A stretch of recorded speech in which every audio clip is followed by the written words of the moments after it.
உத்தமர் செந்தில் பாலாஜி சொன்னார். அவர் எந்த லட்சணத்தில் டிரான்ஸ்ஃபார்மர் வாங்குறான்னு எல்லாருக்குமே தெரியுமா?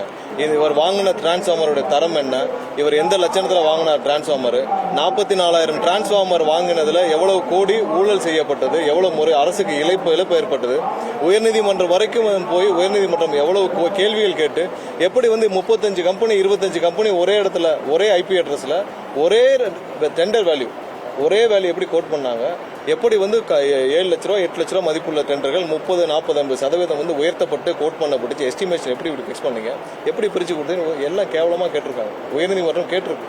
அதன் வாயிலாக இன்னைக்கு சிபிஐ இதுக்கு விசாரணைக்கு உத்தரவிடப்பட்டது. ஸோ அவர்லாம் இந்த துறையை பற்றி பேச வேண்டிய அவசியம் இல்லை. அவர் போன துறையில் ஏதாவது கேஸ் வாங்காமல் இருந்திருக்காரா?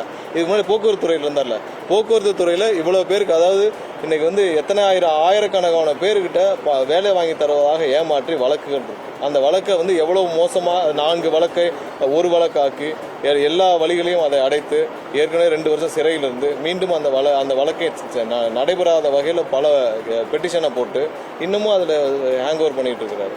இவ்வளோ பேர்கிட்ட வசூலிச்சு ஜாப் ராக்கெட் கேஸ்ன்றது இருக்கிறதுலே கேவலமான கேஸ். எவ்வளோ பேர் நீங்கள் பணம் வாங்கி எவ்வளோ பேர் நீங்கள் ஏமாத்திருக்கிறீங்க, அவ்வளோ பேருக்கு வேலை வாங்கி தரேன்னு ஏமாத்திருக்கிறீங்க. அதுக்கான அனைத்து ஆதாரங்களோட பிடிபட்டு இன்னைக்கு சிபிஐயில் அதையும் இன்னைக்கு இங்கே கிரைம் பிரான்ச்சில் விசாரணை நடந்துட்டு இருக்கு. டிரான்ஸ்ஃபார்மருக்கு சிபிஐ இருக்கு. எந்த துறையில் போனாலும் அவர் இப்போ உத்தமர் செந்தில் பாலாஜி போன துறையிலேருந்து அந்த துறை மீண்டு வருவதே பெரிய கஷ்டமாக இருக்கும். போக்குவரத்து துறை அவர் என்னைக்கு போனாரோ அன்னைக்கூட அந்த போக்குவரத்து துறையோட நிலைமை என்ன ஆச்சுன்னு தெரியும். இது வரைக்கும் பாதி பேர் அந்த துறையோட ஒவ்வொரு நாளும் அதோட அழிவை பார்த்துட்டு இருக்கோம். மின்சாரத்துறையில் நாங்கள் விரைவாக வெள்ளை அறிக்கை வெளியிடுவோம்.